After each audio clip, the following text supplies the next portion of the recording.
بسم اللہ الرحمن الرحیم۔ سورہ بقرہ قرآن پاک کی دوسری سورت۔ اس میں ایک گائے کا ذکر ہے کہ بنی اسرائیل میں عامیل نام کا ایک مالدار شخص تھا۔ اس کے چچا زاد نے اس کو قتل کرنے کا ارادہ کیا۔ اس مقصد کے لیے اس نے دوسرے علاقے کا انتخاب کیا، جس کے دو مقصد تھے۔ پہلا مقصد میراث میں حصہ لینا اور دوسرا مقصد قصاص لینا۔ جب اس نے اس کو قتل کیا تو اس کی لاش کو ویرانے میں چھوڑ کر آ گیا اور اپنے علاقے میں آ کے دوسرے لوگوں کے ساتھ مل کر اس کی تلاش شروع کی۔ جب اس کی لاش مل گئی تو انہوں نے قصاص کا مطالبہ کر دیا۔ دوسرے علاقے والے اس بات کو ماننے کو تیار نہیں تھے کہ انہوں نے اس کو قتل کیا ہے۔ اس دور میں حضرت موسیٰ علیہ السلام بنی اسرائیل کے پیغمبر تھے۔ سب لوگوں نے ارادہ کیا کہ حضرت موسیٰ علیہ السلام کے پاس جایا جائے اور اس مسئلے کا حل تلاش کیا جائے۔ حضرت موسیٰ علیہ السلام کے پاس پہنچ کر انہوں نے کہا کہ آپ اللہ سے پوچھیں کہ کون ہے قاتل، تاکہ اس کے حساب سے فیصلہ کیا جائے۔ حضرت موسیٰ علیہ السلام نے اللہ سے بات کرنے کے بعد بتایا کہ اللہ حکم دیتا ہے کہ گائے کو ذبح کیا جائے اور اس کا ایک ٹکڑا مقتول کے جسم پر مارا جائے، جس سے وہ زندہ ہو کر خود اپنے قاتل کا پتہ بتائے گا۔ لوگوں نے کہا آپ ہم سے مذاق کر رہے ہیں؟ حضرت موسیٰ علیہ السلام نے کہا واللہ میں جاہلوں میں سے نہیں۔ لوگوں کو سمجھ آ گئی کہ وہ مذاق نہیں کر رہے بلکہ حکم الہی بتا رہے ہیں۔ تو انہوں نے کہا کہ یا رسول ہمیں گائے کا بتا دیں کہ گائے کیسی ہو۔ حضرت موسیٰ علیہ السلام نے گائے کے بارے میں کچھ خوبیاں بیان کی۔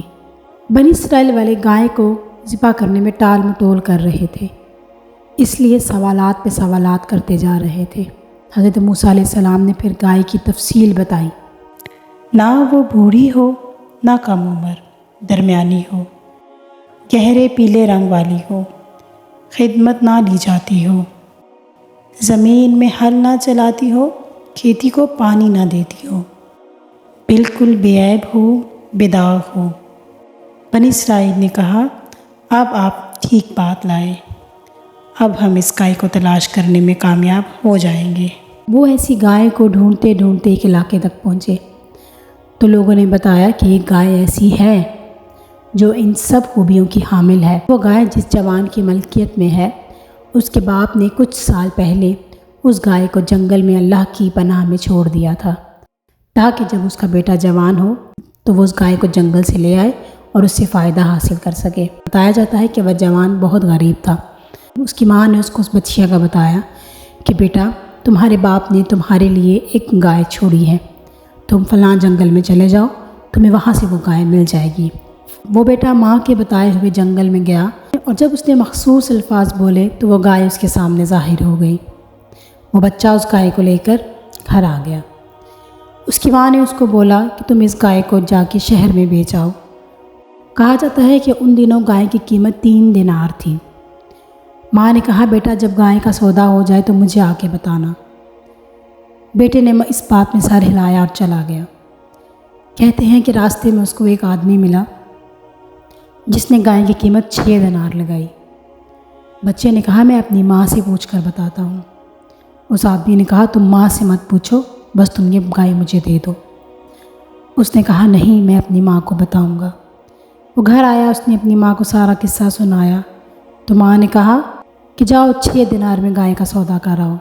وہ جوان جب واپس لوٹا تو اس آدمی نے اس کو 12 دینار لگا دیے۔ اس بار بھی اس نے وہی شرط لگائی کہ اپنی ماں کو مت بتانا۔ جوان نے آ کے ماں کو پھر سارا قصہ سنا دیا۔ ماں سمجھ گئی کہ وہ کوئی انسان نہیں فرشتہ ہے، تو ماں نے کہا جاؤ بیٹا اس بار اس سے کہو کہ آپ مجھے گائے کو بیچنے کی اجازت دیں گے یا نہیں۔ بیٹے نے جا کر یہی الفاظ دہرا دیے تو اس فرشتے نے کہا تم اس گائے کو اپنے پاس رکھو، تمہارے پاس بنی اسرائیل سے کچھ لوگ آئیں گے اور اس گائے کی قیمت دریافت کریں گے، تو تم بتا دینا کہ اس کی کھال میں سونا بھر دو، تو یہی اس گائے کی قیمت ہوگی۔ اسی طرح ہوا، بنی اسرائیل وہاں پر پہنچ گئے تو انہوں نے اس گائے کو منہ مانگی قیمت پر خرید لیا۔ اب جب گائے کو لایا گیا تو گائے کو ذبح کیا گیا، اس کا ایک ٹکڑا ہاتھ میں لیا، اس آدمی کے جسم پر مارا گیا۔ وہ جیسے ہی ٹکڑا اس آدمی کو مارا گیا، وہ کھڑا ہو گیا۔ مقتول نے اپنے قاتل کی طرف اشارہ کر دیا اور بتا دیا کہ مجھے اس نے قتل کیا ہے۔ اب وہ جو قاتل تھا وہ بھی شرمندہ ہو گیا اور اس نے اپنے جرم کا اقرار کر لیا۔ کہتے ہیں کہ بنی اسرائیل اگر اتنے سوالات نہ کرتے تو کوئی بھی گائے ذبح کر سکتے تھے۔ انہوں نے بار بار سوالات کر کے اپنے اس معاملے کو الجھا لیا۔ اسی لیے تو کہا جاتا ہے کہ انسان اپنے معاملات اللہ پر چھوڑے تو اللہ آسانیاں پیدا کرتا ہے۔ اللہ تعالی ہم سب کو اپنے حفظ و امان میں رکھے اور ہمیں سیدھے راستے پر چلائے۔ آمین ثم آمین۔